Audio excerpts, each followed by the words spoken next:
Bismillahirrahmanirrahim. Assalamualaikum warahmatullahi wabarakatuh. Kembali lagi di channel saya Atta Ruhyat.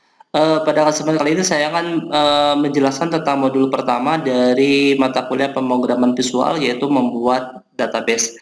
Nah, di sini saya akan membacakan modulnya dan mempraktikkan. Jadi biar nanti rekan-rekan tetap berpedoman pada modul tersebut. Lalu dalam prakteknya biar nanti ketika ada kegagalan ataupun kesalahan bisa langsung lihat modulnya. Nah, modul pertama yaitu membuat database. Ya, di sini sudah kebetulan database yang akan digunakan adalah Microsoft Access. Nah, tapi di sini rekan-rekan harus membuat folder dulu di drive D yang lebih aman, ya, dan direkomendasikan di drive yang aman itu D, E gitu ya. Kalau di C itu di drive untuk sistem. Jadi rekan-rekan silakan buat project di drive D. Nah, di sini saya akan membuka Explorer. Kemudian saya akan simpan projectnya itu di praktikum kuliah di sini STIMIK Sumedang. Nah, dan di sini kita samakan saja di sini namanya aplikasi penjualan. Berarti di sini kita buat folder saja. Nah, diberi nama aplikasi penjualan. Nah, seperti ini. Nah, setelah membuat folder di sini kita baca dulu modulnya. Rekan-rekan diminta untuk membuka Microsoft Access karena kebetulan kita akan membuat database-nya dengan Microsoft Access. Nah, ini ya tinggal diklik saja. Untuk versinya boleh versi yang berapapun, baik mau yang 2007 silakan, mau 2010 silakan, bahkan mau 2000 yang lebih dari 2015 juga silakan, karena bisa digunakan. Cuman nanti hati-hati dalam menyimpan formatnya. Jadi nanti rekan-rekan ketika menyimpan format itu harus format .mdb yang 2002-2003. Nah, nanti ketika dibuka, nah tampilan awal Microsoft Access itu seperti ini, ya. Nah, di sini ada fitur blank database, tinggal diklik saja. Nah, di sini ada file name dan di sini ada location. Nah, sebelum kita memberikan nama di file name-nya, silakan di-set terlebih dahulu, tempatkan ke folder yang tadi sudah dibuat. Drive D, kemudian praktikum kuliah, STIMIK Sumedang. Nah, di sini aplikasi penjualan. Nah, di sini kita lihat terlebih dahulu nama database-nya apa. Berarti DB penjualan. Cuman ingat ya, tolong dibaca terlebih dahulu, jangan terburu-buru di sini. Karena di sini rekan-rekan diminta untuk memberikan nama ini ya, DB penjualan.mdb. Terus rekan-rekan harus merubah save as tipenya menjadi Microsoft Access Database 2002-2003. Berarti caranya seperti ini. Nah, di sini kita kasih nama DB penjualan. Nah, di sini ini kan versi formatnya 2007-2016. Nah, silakan ganti jadi ini Microsoft Access Database 2002-2003. Nah, tolong jangan lupa merubah save as tipenya. Ya, sekali lagi jangan lupa merubah save as tipenya. Nah, kalau sudah DB penjualan.mdb ininya sudah diatur format save as tipenya, kemudian silakan klik tombol OK. Nah, pastikan kembali apakah ini sudah mengarah ke folder masing-masing atau belum. Nah, kalau di sini sudah dipastikan ya, ini sudah mengarah ke folder yang sudah tadi dibuat. Nah, setelah itu silakan di-create.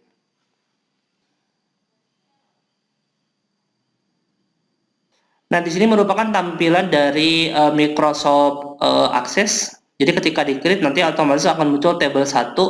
Nah, karena kita akan membuat dari awal, silakan di-close dulu tabel 1-nya, klik kanan di sini, pilih close. Nah, karena kita akan membuat dari awal. Nah, tabel pertama yang akan kita buat, kita lihat di modul ini. Ini ya, ini tabel barang. Jadi tabel barang terlebih dahulu yang akan kita buat. Nah, yang harus kalian perhatikan di sini adalah ada file-nya, ini nama kode barang, nama barang, harga beli, harga jual, dan stok. Dan di sini ada tipe datanya, ada short text, kemudian di sini ada file size-nya ya, dan ini menjadi primary key. Dan untuk harga beli, harga jual, dan stok itu tipe datanya number. Baik, kita coba ketikkan. Nah, untuk membuat tabel, di sini ada menu create, kemudian di sini ada table design. Tinggal diklik saja table design-nya. Dan di sini kita ketikkan berdasarkan file yang tadi sudah yang ada di pada modul, yaitu yang pertama adalah kode underscore barang, kemudian nama underscore barang, kemudian harga underscore beli, kemudian harga underscore jual, kemudian stok. Nah, seperti ini. Nah, kemudian kita atur tipe datanya untuk kode barang teks ya. Berarti tadi teks 10. Sebenarnya untuk penamaan teks ini bisa, maaf, untuk file size tag ini bisa berbeda ya. Kalian misalnya kalau di modul 10 mau diganti jadi 20 bisa. Karena untuk file size itu adalah digitnya. Jadi kalian membatasi digitnya enggak. Kalau 10 hanya 10 digit, kalau 20 berarti 20 digit seperti itu. Jadi kalau ini boleh disesuaikan. Nama barang misalkan seisi file size-nya 50. Nah, untuk harga beli di sini setnya number. Ini juga number. Untuk stok di sini number juga. Sebenarnya di sini juga bisa menggunakan currency ya. Tapi misalkan di sini kita nanti akan melihat datanya itu bukan di tabel ini, tapi di report. Sehingga nanti ada aturan khusus di report itu untuk mengatur format rupiahnya. Ya, seperti jadi di sini dibiarkan tipe data number saja. Number ya, jadi number.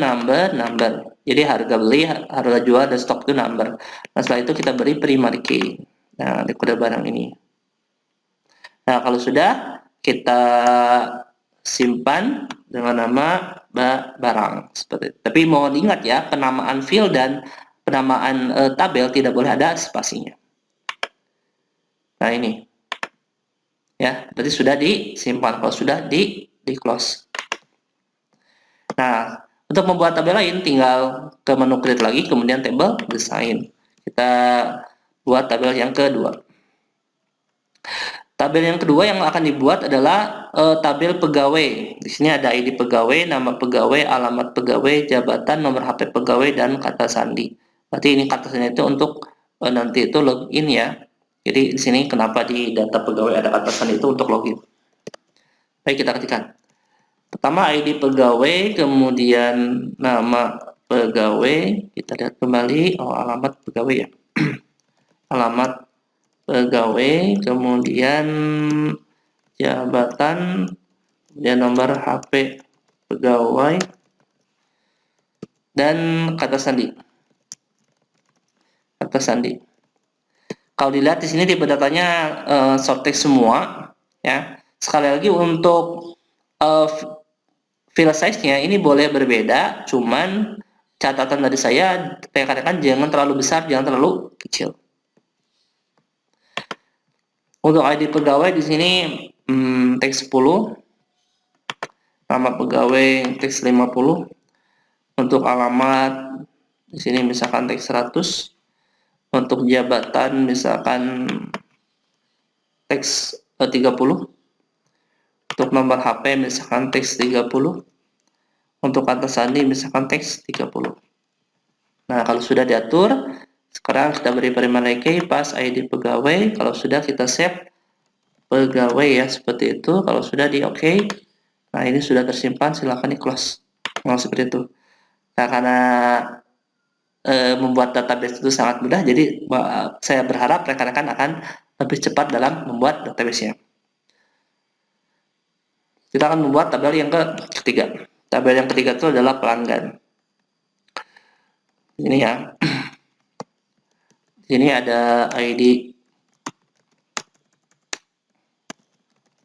pelanggan, nama pelanggan, kemudian tempat tanggal lahir pelanggan disingkat ya,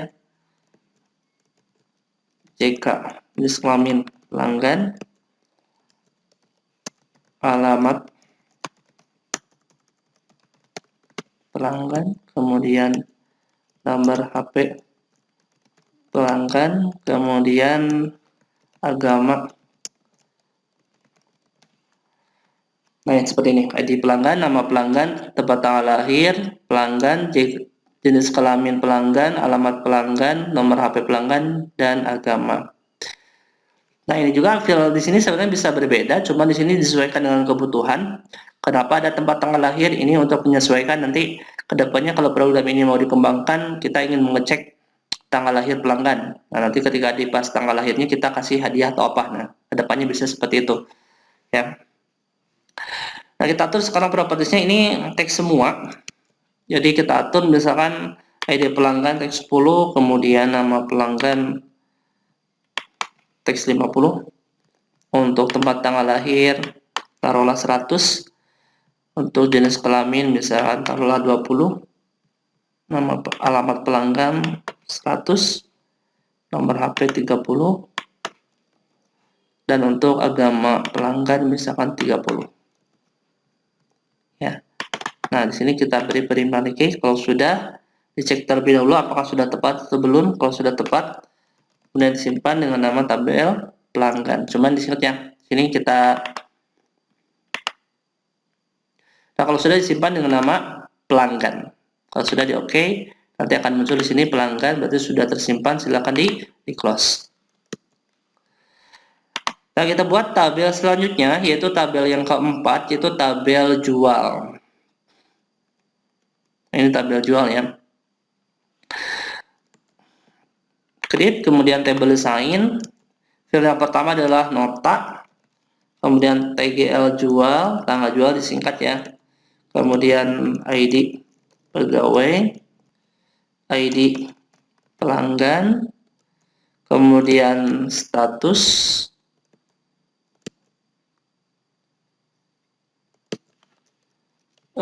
subtotal, bayar, dan kembalian. Nah, seperti ini ya.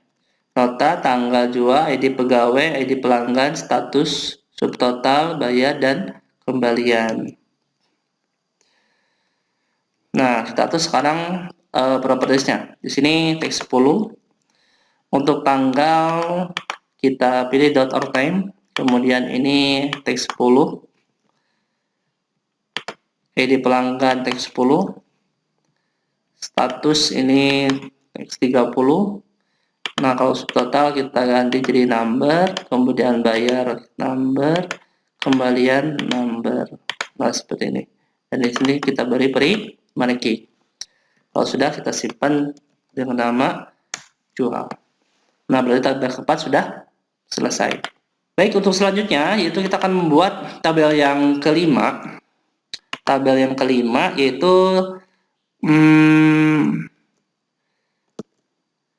tabel detail jual ya.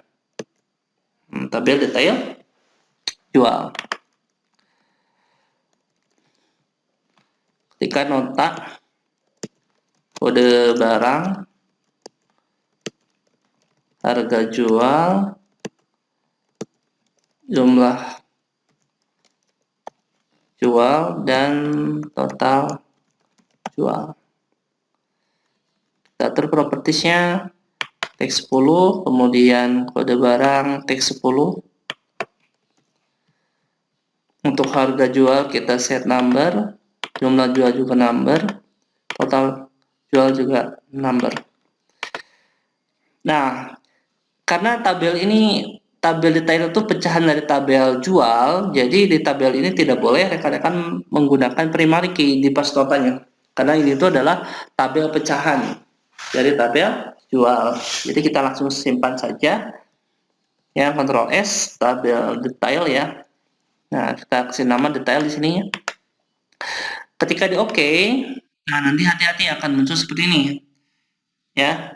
Ini berarti dalam artian di sini konfirmasi, di sini tidak ada primary key-nya, memang tidak ada. Nah, makanya di sini pilihnya bukan yang yes, tapi yang no. Nah, seperti ini. Nah, kalau sudah di close, berarti ada 5 tabel yang nanti kita akan gunakan dalam membuat aplikasi. Seperti itu. Jadi, sekali 5 tabel inilah yang nantinya kita akan gunakan dalam membuat aplikasi penjualan barang.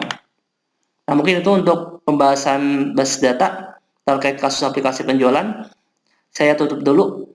Alhamdulillahirrahmanirrahim. Assalamualaikum warahmatullahi wabarakatuh.